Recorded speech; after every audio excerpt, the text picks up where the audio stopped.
مشاهدي قناة النيل الأزرق وين ما كنتوا، كل عام وانتم بخير. حلقة جديدة من استوديو النيل الأزرق. هي تجربة فنية جديدة وجسر للتواصل الفني. معانا الليلة تجربة شعرية وكمان تجربة غنائية فنية جديدة. أهلا ومرحبا بكم.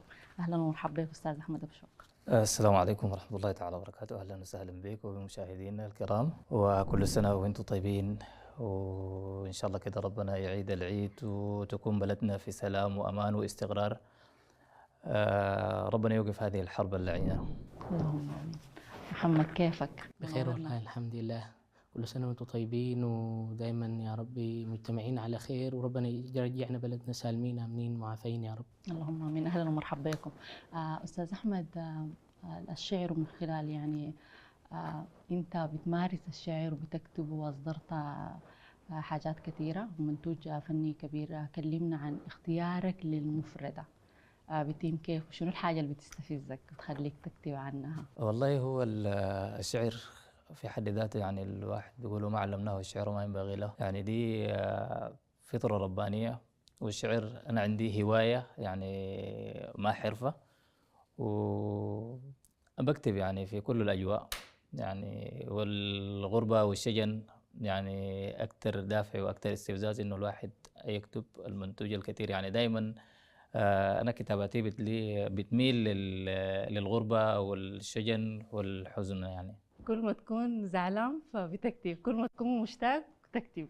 تأكيد. طيب محمد، أنت طبيب من أسرة طبية، يعني الوالدة طبيبة والوالد طبيب. يعني في الأجواء بتحت القراية والطب يعني والزحمة بتحت الطب، يعني اللي عارفينها الناس كلهم، كيف لاقي وقت إنك أنت يعني تمارس الحاجة اللي بتحبها؟ والله صراحة الطب بياخد من الواحد زمنه، ودايما يعني الواحد دايما بيقول الترتيب بتاع الزمن وترتيب الأولويات. بنجد شوية متنفس في الغنى وسماع الشعر بالذات الحقيبة يعني. لكن أهم نقطة إنه الواحد يرتب زمنه وكيف يتعامل مع الزمن، وإن شاء الله أموره بتظبط. بتحس بنفسك محصور كده وتدندن طوالي آه. شوية تفصيل الأجواء. أحمد سمعنا حاجة. بما إنه الدنيا عيد والناس مشتاقة للبلد، هنسمعكم حاجة عن البلد.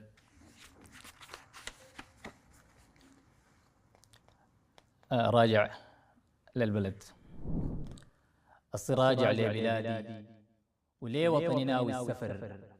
أصلي مشتاق للقطاط وللدرادر وللمطر، لغنم في وادي سارحة وليه صفافير القطر، للخضار كاس الجبال ولموية واصلة المنحدر، ليه بلدي العزيزة وللقعاد فوق حجر، ليه شمس بلدي وظلال الرامية من كل الشجر، للمغيرب والسعن واللبن فيها انفطر، يبقى سمنة وباقي روب ليه ملاحل ما فطر. كل خيرك يا بلادي والعجب شيء جمر، أبغازي والشط الثقيلة أحلى عدتي وأحلى مر، بقساوتك تقسي جنة بسراع سنوات تمر، القدم ليه رافع للدليبات وللتمر، والقدم ليه رافع للدليبات وللتمر. يا سلام، يعني ربنا يرد الناس كلها آمنة مطمئنة إن شاء الله يا رب. اللهم آمين إن شاء الله. محمد، عايزين نسمع حاجة. إن شاء الله حسمعكم من الأغاني الجميلة جدا للشاعر خليل فرح، يتغنى بها الأستاذ الراحل مبارك حسن بركات له الرحمة والمغفرة. بلا جسمي وفتك جفاك يا حبيبي أما كفاك.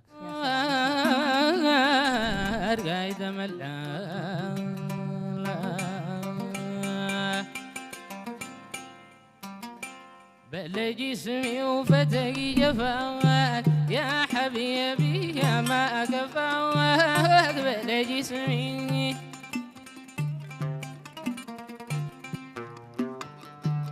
بلا جسمي وفتك جفاك يا حبيبي يا ما كفاك. بلا جسمي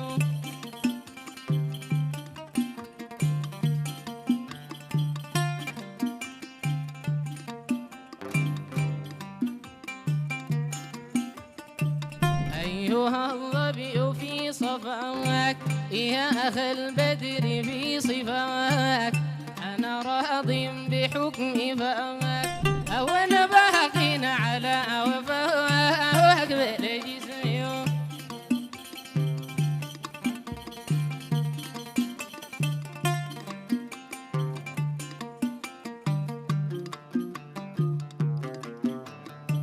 أقول لي بالله ما خفاك، وقل وعلم عتاب فاك، المعذب بنار يفاك، وهو قلبي الذي اصطفاك بجسمي.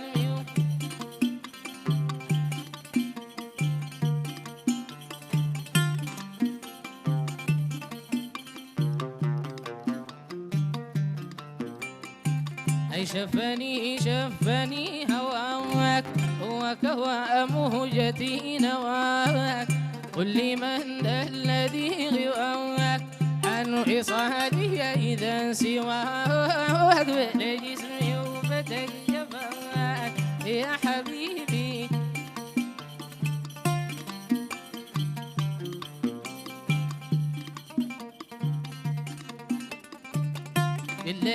بالذي براك وبرى الغصن ولا راك، لما خلفتني وراك لا ترى عدد أراك بجسمي وفتك جفاك يا حبيبي أما كفاك بجسمي.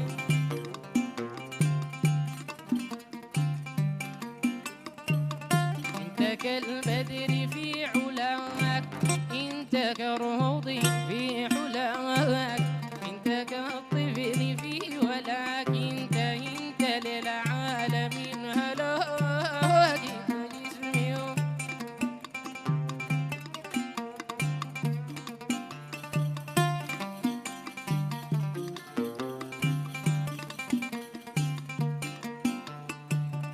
انت كالبدر في علاك، انت كالروض في حلاك، انت كالطفل في ولاك، انت للعالمين هلاك، انت كالبدر حلاك، انت كالروض في حلاك، انت كالطفل في ولاك، انت للعالمين هلاك بجسمي.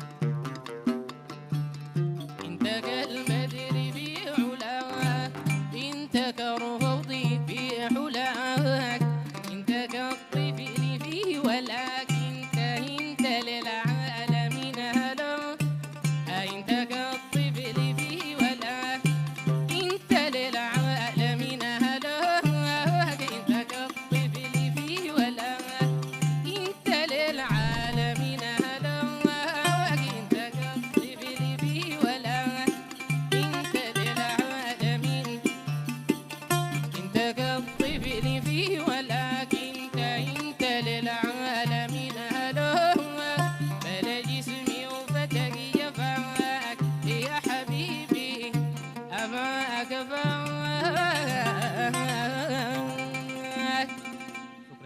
يا سلام يا محمد، يا سلام شديد. محمد، اختيارك لأغاني الرواد في فرق طبعا كبير بتاع أجيال وكذا، أنت مركز على الحاجة دي، كيف قدرت تصل لها؟ هنا صعب طبعا. والله صراحة كان اهتمام بتاع الوالد ذاته، كان يعني جزء منه كبير بسببه، انه كان عمل لي انفلونس بسبب الحاجة دي. يعني كان هو بيشغل اغاني الحقيبة دوما، واهتمامه جل اهتمامه باغاني الحقيبة، بيستمع لاغاني قديمة جدا، فانعكس علي الحاجة دي، وبقيت انا بسمع وراه. حس الفني أثر عليك. نعم نعم. بعدين صدق المفردة وجمال اللحن في كلمات الحقيبة والحانة جذبني أكتر، حبيتها أكتر. وأغاني الرواد برضو حبيتها، وفيها جميل جدا يعني. في حاجات برضو من الأغنيات الجديدة الحديثة كده؟ والله صراحة من الأغاني الحديثة يعني وأحدث حاجة عندي احتمال يكون حسن عطية والناس الجميلة دي يعني. برضو الأستاذ القامة الراحل محمد وردي، الأستاذ القامة الراحل محمد اللمين، برضو أغانيهم أثرت فيني جدا. قابلك، في زمن ماشي وزمن جاري وزمن لسه، من الأغاني الجميلة جدا، بجد أثرت فيني. لكن الحقيبة كان لها الباع الأكبر زي ما بيقولوا. ولقيت نفسك فيها أكثر. نعم نعم. لا يعني دائما الحاجة اللي بتكون معمولة بحب اللي أنت بتحبها بتقدر تقدمها نعم. بشكل أحلى. أستاذ أحمد، عايزين نتكلم برضو يعني عن الشعر. يعني هو احتياج إنك أنت بتحس بنفسك إنك أنت محتاج تكتب الحاجة دي ولا لا؟ يعني متى ما أحس إنه أنا بالي رايق، عندي مود، عندي مزاج إنه أنا أكتب. والله هو الشعر ما مربوط، يعني في حاجات يعني ممكن تكون مزاج، وفي حاجات بتتولد لحظتها. يعني الشاعر ما بيقدر بيتحكم في عواطفه ومشاعره، يعني هو عايز يكتب شنو بالضبط. يعني كتجربتي انا، يعني بعدين في ناس بتقول لك يا اخي الشعر ما عارف، انا بكون نايم وبيجيني الهام واقوم اكتب وأجواء تكون واجواء رايقة تكون وكوباية رايقه بتاعت وكده. قهوة. يعني كل زول بطريقته اللي هو بيكتب بيها. يعني انا ممكن اكون مضغوط اكتب اكثر حاجه يعني انا حاسيها بكتبها. يعني حتى الشخبطات انا بشخبط بلقاها في النهايه بقت شعر. يعني اقول لك يعني انا برغم المنتوج اللي عندي ده كنت بكتب وانا ما شايفه يعني مكون يكون يوم من الايام انه ده شعر والناس تقراه وتتلقاه وتستسيغه. يعني فبعد ما بقيت اتدخل على الناس وعلى الشعراء وبقوا يعرفوا يا اخي انت شاعر، وقلت لهم يا جماعه انا الحاجه دي بعملها لكن ما عندي فيها احترافيه ولا كان الفضل من هنا. يعني عايز اذكر ناس يعني لهم يعني الفضل انه حاجاتي دي تطلع للناس. أستاذي أحمد محمود هو في بريطانيا، نرسل له التحايا، وكذلك الأستاذ حمد طنبل، وبعديها عمنا الراحل السير قدور. يعني برضو من الناس اللي أنا يعني تقربت منه. وكذلك الراحل القديل محمد طه القدال الله يرحمه، برضو من الناس يعني. هو كان لقاءاتنا معه عبر المراسلات، يعني بالماسنجر والتلفونات، وربنا ما كتب انه نتلاقى.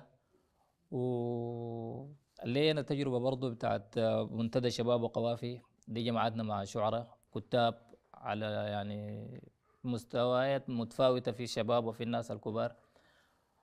والشعر دائما هو كل ما الانسان يهتم به بتلقى نفسك انك مشيت اكثر واكثر. حتسمعنا شنو برضو يعني كلامك اللي قلته ده عن انك انت تكون على تواصل مع الاجيال اللي سبقتك والاجيال اللي قدامك، فيها نوع من التجويد. سمعكم سر الهوى.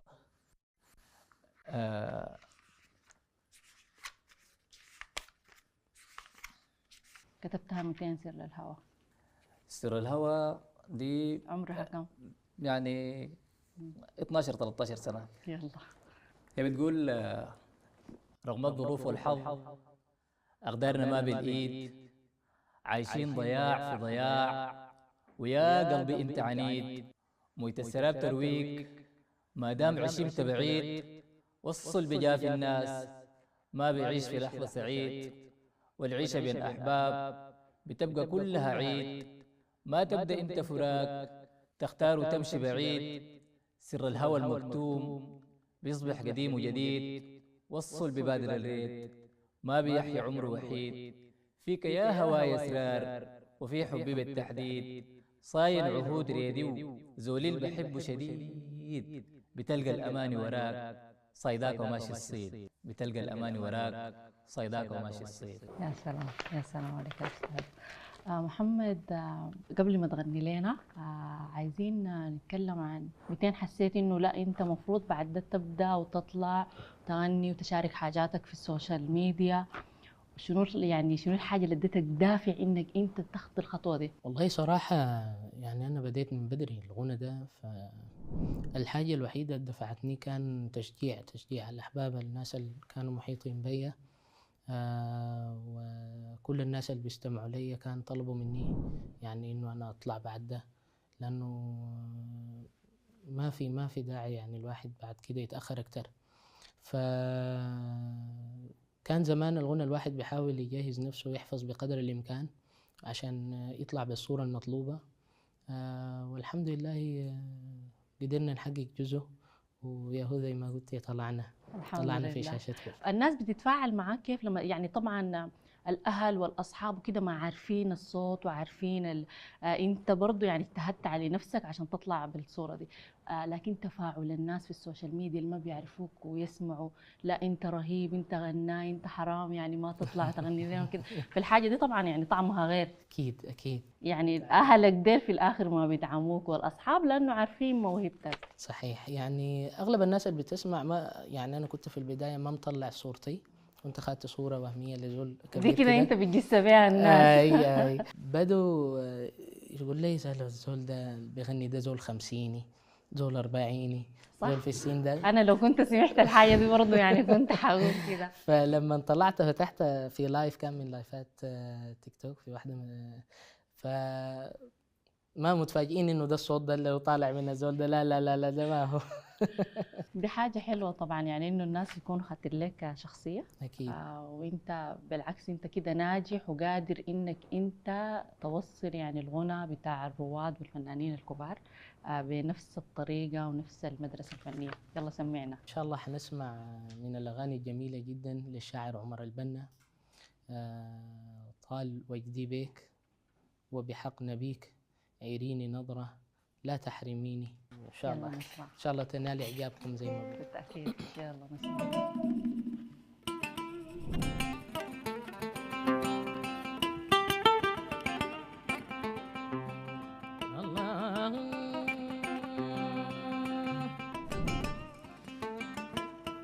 ليلة الغدر في خديدتها رشمة من خدري، والله يا يوسف وانت يا بدري هي كانت لنا ايها ما بتدري. الله لا لا لا لا لا حبيبي هو ليلى وليلى الليلة ورومي، يا الله ليلى ليلى ليلى يا سيدي هو ليلى وليلى الليلة ورومي، يا الله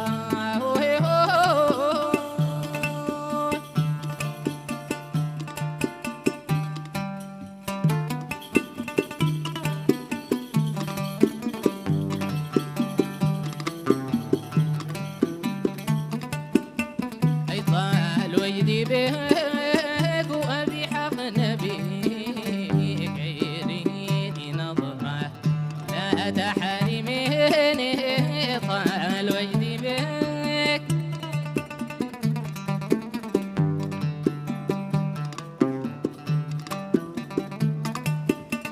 أي طال وجدي بيك وأبي حق نبيك عيريني نظرة لا تحرميني، طال وجدي بيك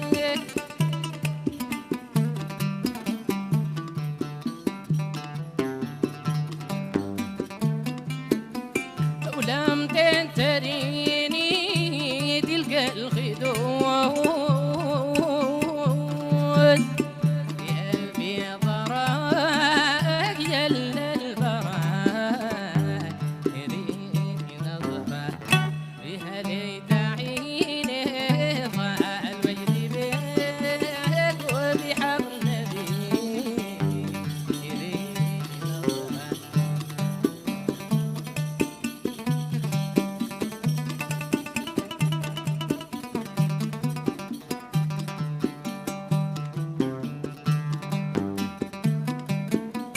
ولم تنتريني تلقى الخدود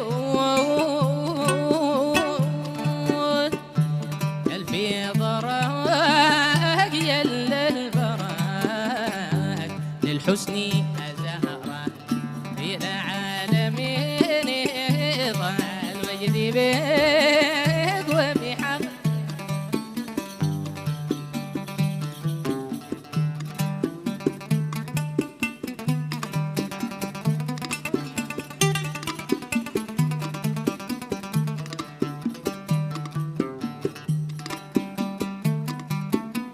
ولا تتركيني بين الوجود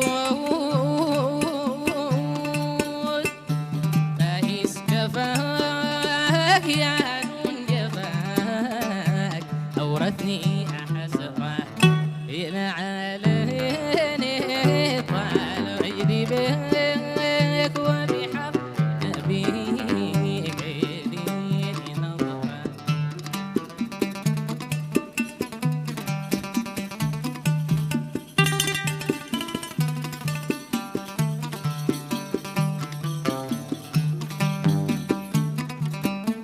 ولو تعلميني خلا ودود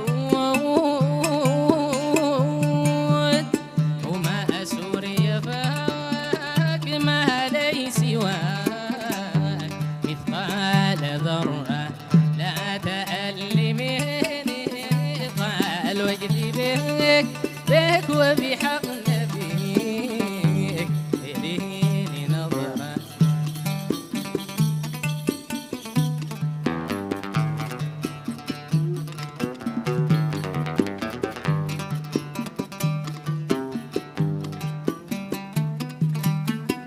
لا تهجريني هوي هوي لا الله لا لا لا تهجريني لا تهجريني سيب الصدود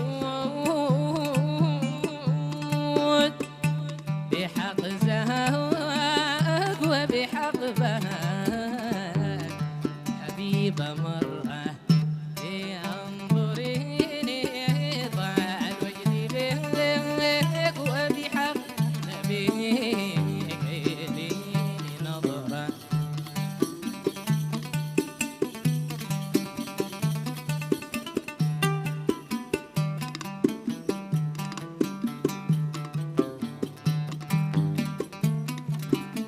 وشوقي وحنيني هوي هوي شوقي الله لا لا شوقي وحنين ليل ليل ليل شوقي وحنيني فاتوا الحدود حالي لغيبك حال الأبد حبيبة مرأة يا انظريني طال وجدي بك وبحق نبيك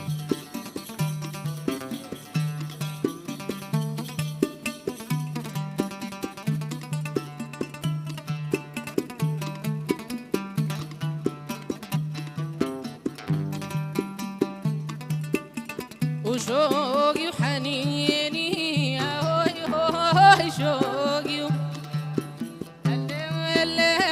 شوقي وحنين فاتوا الحدود حالي لغيبك حال الأبد أنفاسي زفرة زايداني طال وجدي بك نبيك إليني مرة طال وجدي بك وبحق نبيك إليني نظرة لا تحرميني يا سلام يا محمد. اختيارك للأغنيات يعني انت قلت انه الوالد برضه يعني سمعه ما شاء الله، يعني واضح طبعا من التجربه بتاعتك انك انت يعني اخذت جزء كبير من الحاجات اللي بتسمعها من عنده، بيكون عنده كده تدخل. يا محمد الحاجه دي حلوه معاك، حتكون ظابطه معاك، بتاخد رايه اصحابك قبل ما تطلع الحاجه. صراحة الوالد كان يعني الحاجة اللي بحبها بيحكيها لي طوالي، هو كان بيحب الفنان الكبير عميد الفن الراحل أحمد المصطفى، وأشعاره مع الجاغري، وطبعا كثيرة جدا الأغاني الموجودة. فكان دايما بيرشح لي أغاني أحمد المصطفى، بيقول لي دايرك تغنيها لحبه ليها طبعا. بيحقق حاجات من نفسه نعم فيها من نعم خلال نعم. صوتك. يعني لما لقيت نفسك انك انت خلاص يعني مشيت في الاتجاه ده. بعدين اتجهت أنا لاتجاه أغاني اللي هي لقيت نفسي فيها، اللي هي أغاني بتاعت الشعراء القدام، ناس أولاد المامون، أولاد شنبات، أولاد الموردة، وجدت أروح أنا بستمع لهم كثير، حبيتهم شديد جدا. وبالإضافة بالاستماع لأغاني رواد منهم ناس الأستاذ أحمد المصطفى، حسن عطية، الأستاذ حسن عطية، وأستاذ عبد العزيز محمد داود. نحن طبعا مبسوطين جدا بالتجربة دي، لكن برضو منتظرين يعني أعمالك الخاصة. أكيد أكيد إن شاء الله حتسمعوا قريب. عندي عملين خاصات، جدي الريل، واحدة منهم والثانية نخليها مفاجأة لحد ما موفق، نحن تطلع. بانتظارك. بإذن الله. شكرا. فاصل مشاهدينا، خليكم قراب.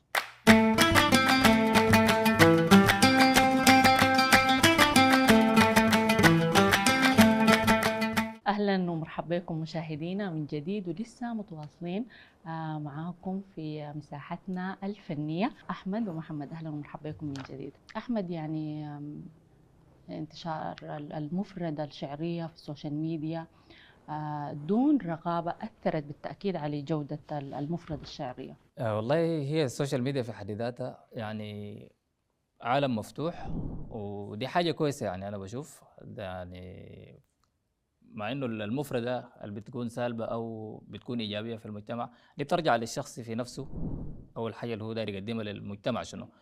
الشعر في فترة من الفترات نحن عندنا في السودان كان منغلق، يعني حتى الشعراء كانوا يعني ناس معروفين إنه ده شاعر وده شاعر، في ناس يعني بعد كانوا هم شعراء حاولوا انه يدخلوا المجتمع بتاع الشعر في جهات معينه طبعا بتنظم، كانوا هم ما لاقين مجال على اساس انه يبثوا رسالتهم زي ما غيرهم وصل رسالته. السوشيال ميديا بقى فضاء مفتوح، يعني مدرسه بتوصل السوكان السمح اول شيء للناس، وبعد كده انت المتلقي بتقيم انك داير تاخذ من الحاجات الموجوده يعني. أصبحت منصة يعني الناس قادرة تقدم المنتوج بتاعها نعم. من خلالها. نعم، وانا شايف يعني دي حاجه كويسه جدا. طيب محمد، سمعني. سمعكم حاجة للشاعر عمر البنا، امتى ارجع لمدور وعودة، انها كثير من الفنانين واشهرهم الراحل استاذ عبد العزيز محمد داود. قلبانة ترنع في مشي قمر ومحا جاب في وشي فوق الله الخالق ما تبرقي دمك موشيك بتشكي بيه درعد مشي فوق الله الخالق.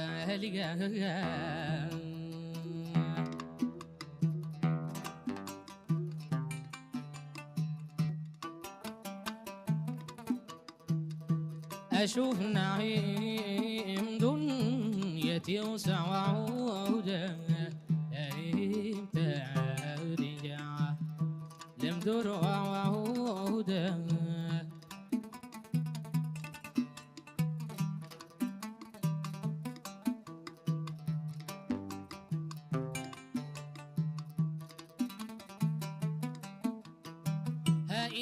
إمتى تأمل مع بروق رعودة حظوظي تنجي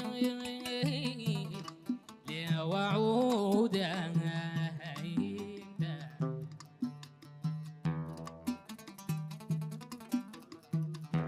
وروحي ضاعت في النار وعودة علي هوين يا ربي عودة امتى رجع لمدور وعودة أشوف نعيم دنيتي وسعودة ليلة امتى رجع لمدور وعودة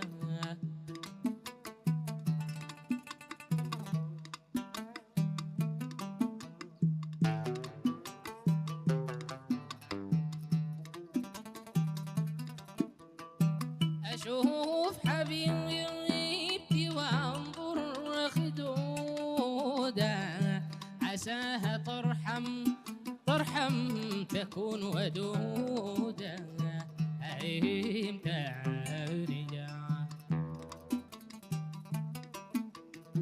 ما سمعت أسكر من ردودا تطفينا الفاتت حدودا هيم ترجع لمدر وعودا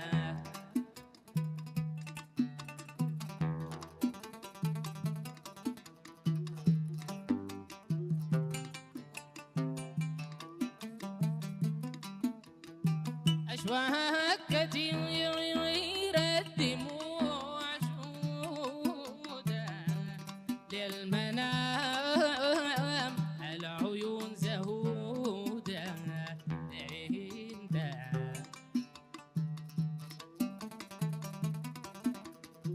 وفي الهجر روحي ضاع مجهودا لم تزل الله حافظة لعهودا امتى ارجع لمدر وعودا اشوف نعيم دنيتي وسعودا ليلة امتى ارجع لمدر وعودا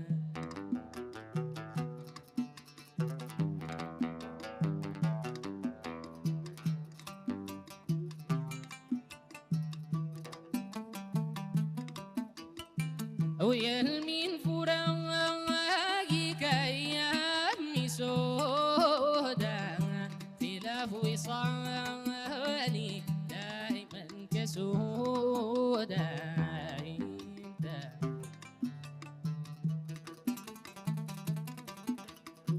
اخير محاسني في مين يسودا الملوك يا سيرها الأسودا امتى ارجع لمدر وعودا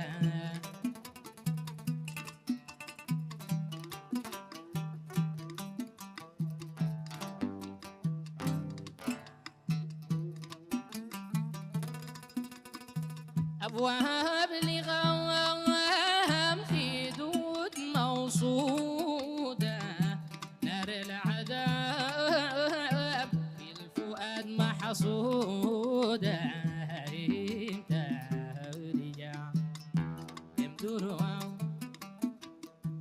انا يومونيات وروحي ومقصودا اشوف ريشم يضوي بفصودا انا روحي ومقصود الله اشوفني شيم يضوي بفصودا روحي ومقصود الله اشوفني شيم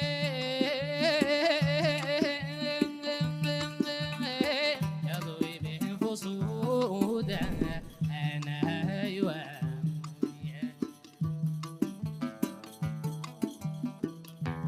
أشوف نعيم دنيتي وسعودا امتى ارجع لمدر وعودا.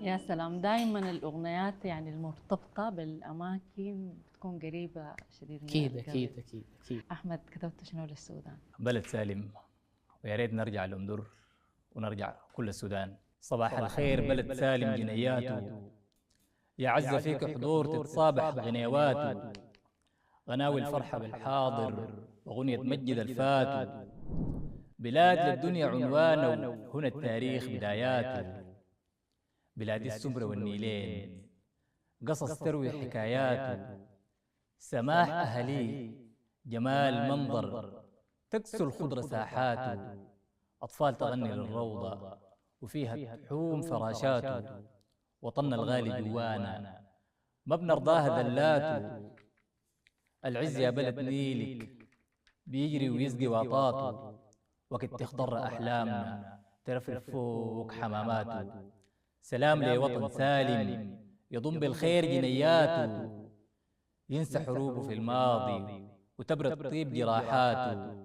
يسالم في الغريب شرقه، دليبنا يضم شتيلاته، عشان يحيا الوطن سالم تتوقف كل حروباته. يبقى الحلم واقع عشان تتعلى راياته. شروق شمسه شعاع الكون ينور في مساحاته. تعود أمجاد شعاع الكون، صروح العلم تتشيد بتاريخ حضاراته. صروح العلم تتشيد بتاريخ حضاراته. صباح الخير بلد سالم. يا سلام. أحمد، شنو الحاجات اللي من خلال التجربة بتاعتك اللي ما حابة إنها تتورث للأجيال الجديدة في الشعر؟ والله سؤال عميق.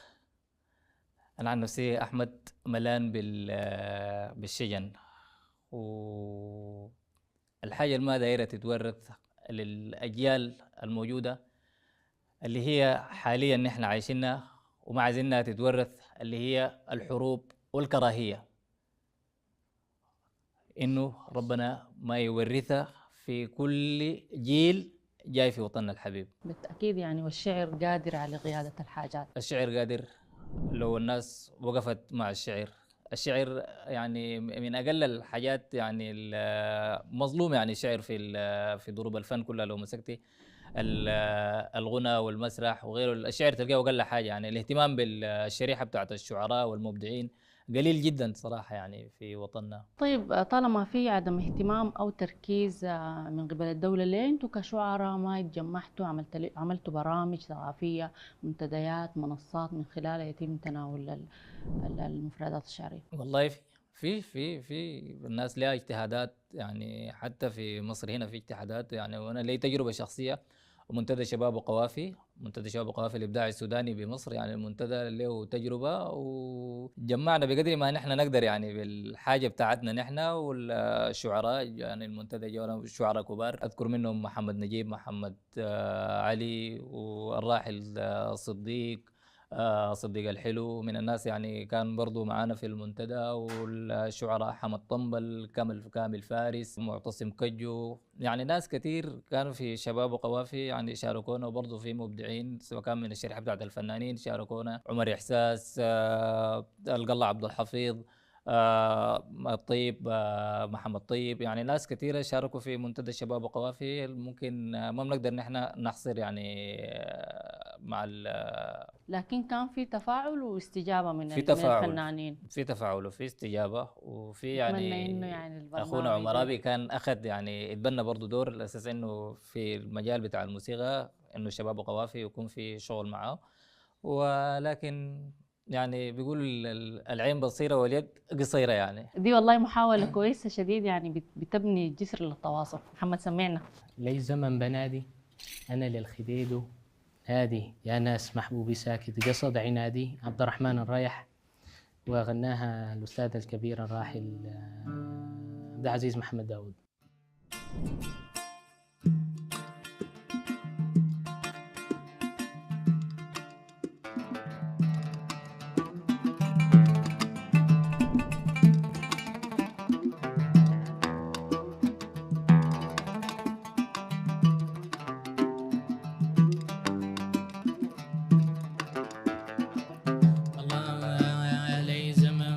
بنادي أنا للخداع دون عادي، ويا ناس محبوبي ساكت قصاد عنادي.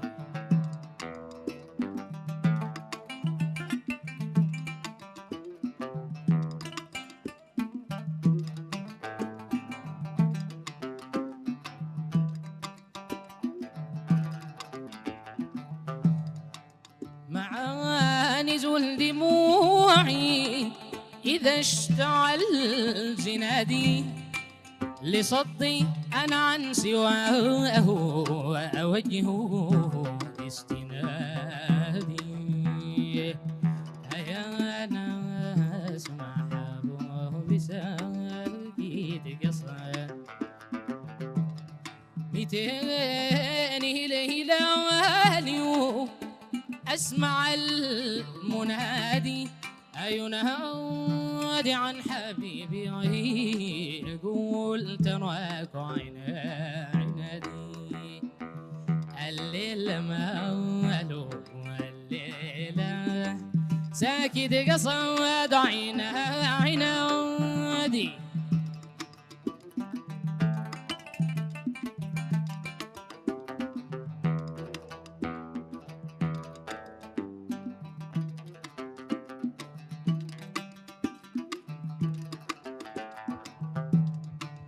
بسامح لو هزاني لو خلف معادي حبيبي لو هجرني بحبه ما بعادي هذا الليل معاله الليل سام أحب تملي قربه يحب دوام بعدي منعني أنا عن وصاله شمت العادي حبيبي ماله الليلة ساكت قصد عنادي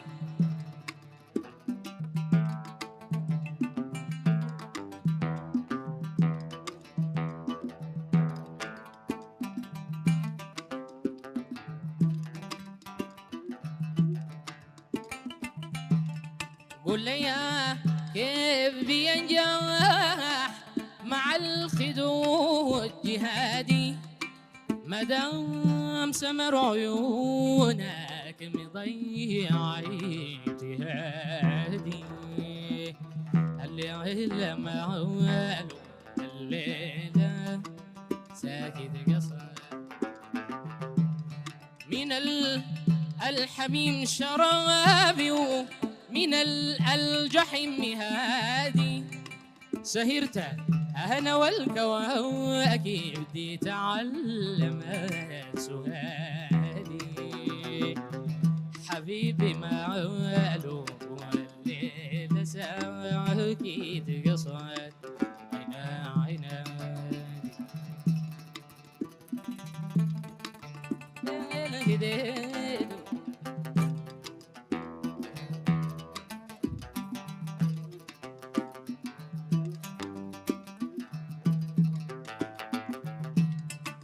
جميل وصف جماله يحير الشوادي جمال خلاف جمالك ده عندي شي اعتيادي الليل معاله الليل ساكي تجدني انا لو اقبل خدودك النوادي أذوب من اللطافة معاي كما فؤادي الليل ماله الليلة ساكت قصد عنادي بنادي هذا الليل خديده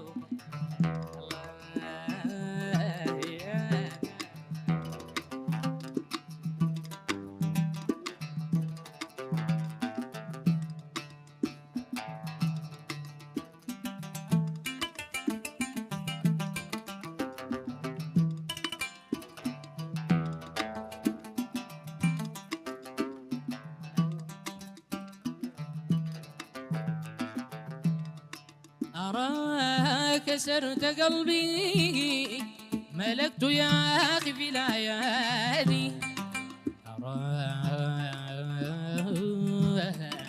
ملكت يا أخي في الأيادي أراك نفور جوافي بعيد عن الصياد الليل ماله الليل ساد بعيد وصف جمالك يحير الشوادي جمال خلاف جمال فدا عندي اعتيادي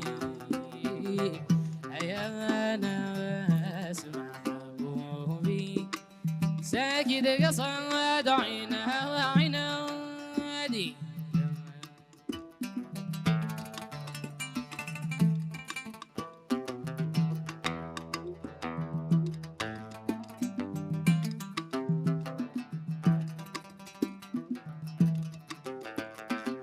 الله لي زمن بنادي أنا اللي الفديد ونادي حبيبي ماله اللي ساكت قصد عنادي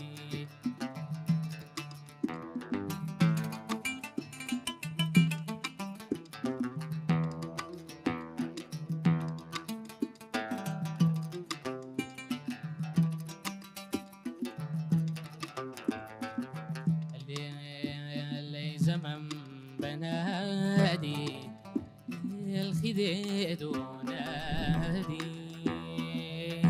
يا ناس محبوبي ساكت قصد عينها عنادي. يا سلام محمد، شكرا. بتسلطن الأغنية يعني، شايف يعني شكراً، ردود شكراً. أفعال الناس في الكنترول عاملة كيف. موفق إن شاء الله يا شكرا رب. شكرا جدا. الريق برضو يعني علاقتك بيه بدت من 200. دايما لما الفنان يكون انه بيعرف يلعب على آلة، الحاجة دي بتفيده وبتخليه يمسك زمن تمام وكده. تعاملي معه كان من فترة قريبة. الفترة اللي فاتت كنت دايما بعتمد على الصوت أكتر وعلى الترديد مع الأغاني فقط. لكن الريق ده احتمال من شهر 7 الفات وأنا مسكته، لكن الحمد لله يعني توفقنا وقدرنا نأدي حاجة كويسة، وإن شاء الله تكون الحاجة اللي أديناها تعجب حاسس المستمع. انه عمل لك فريق؟ أكيد طبعا، أكيد الريق ده من الآلات اللي أنا تمنيت يعني إنه أنا أتعلمها، وتعلمتها بجهدي ذاتي الحمد لله.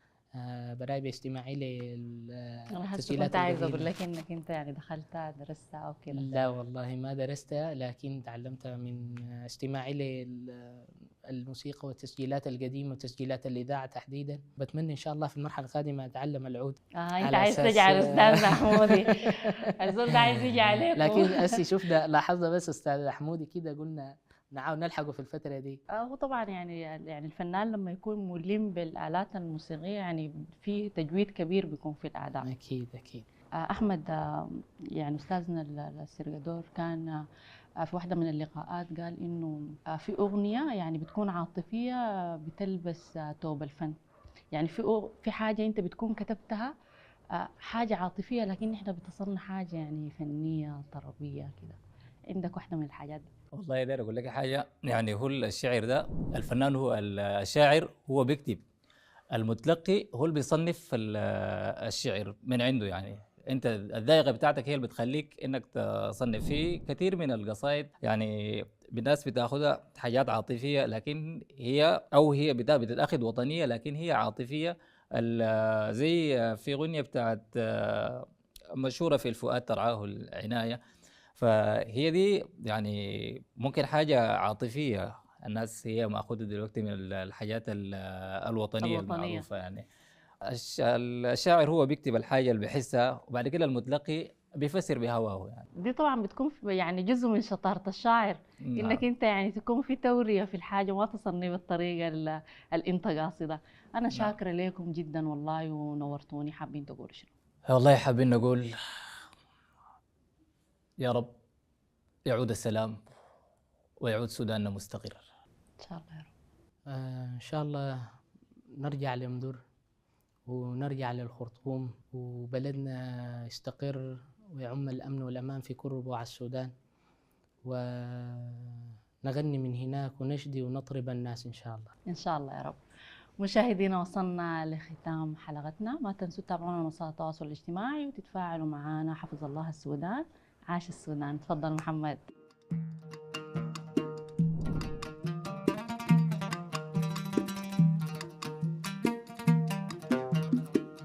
أنا سوداني، أنا سوداني،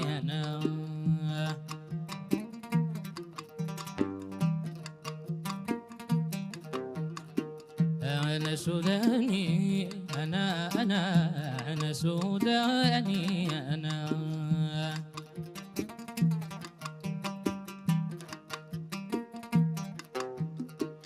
كل أجزائه لنا وطن إذ نباهي به ونفتتن،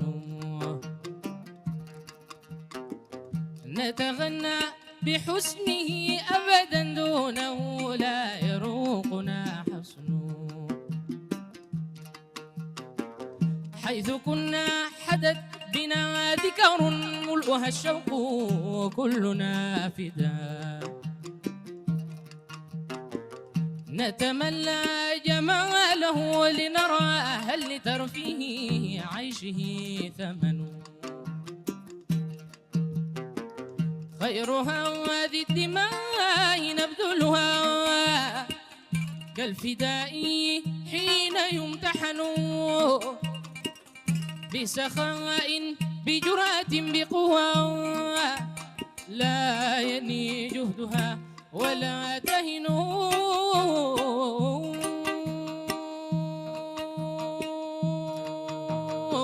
تستهين الخطوب عن جلد تلك تنهال وهي تتزن. أنا سوداني، أنا سوداني أنا.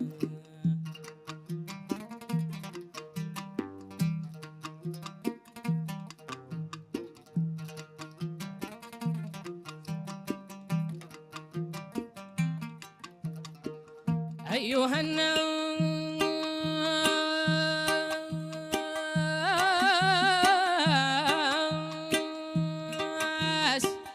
أيها الناس، نحن من نفر عمروا الأرض حيثما قطنوا. يذكر المجد كلما ذكروا وهو يعتز حين يقترن. حكموا العدل في الورى زمننا، ترى هل يعود ذا الزمن. ردد الدهر حسن سيرتهم ما بها حطة ولا درن. نزحوا لا ليظلموا أحدا لا ولا لاضطهاد من أمنوا. وكثيرون في صدورهم تتنزل الأحقاد والإحن. دوحة العرب أصلها كرم وإلى العرب تنسب الفطن.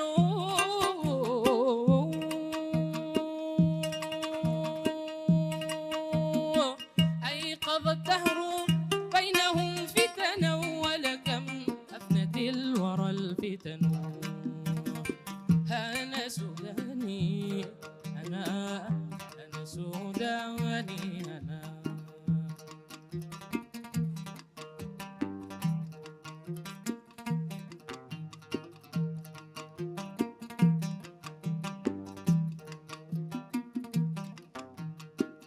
يا بلادي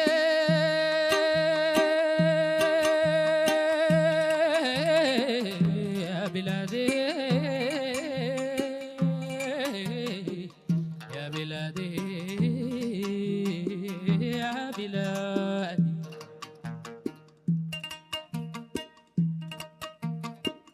يا بلادي يا بلادي يا بلادي يا بلادي.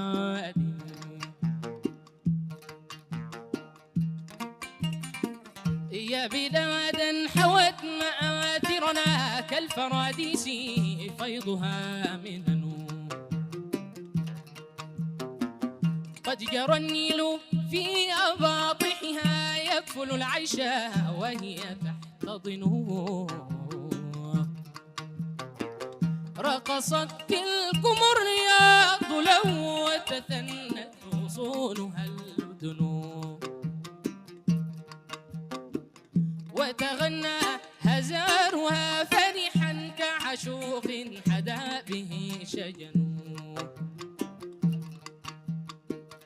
حفيل الشيب والشباب معا حفيل الشيب والشباب معا وبتقديسه القمين علو نحن بالروح إلى السودان فداء نحن بالروح إلى السودان فداء نحن بالروح إلى السودان فداء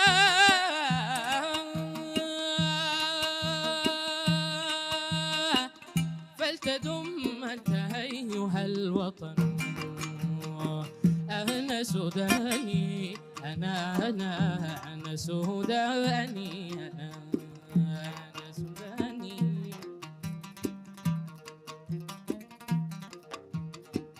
أنا سوداني أنا سوداني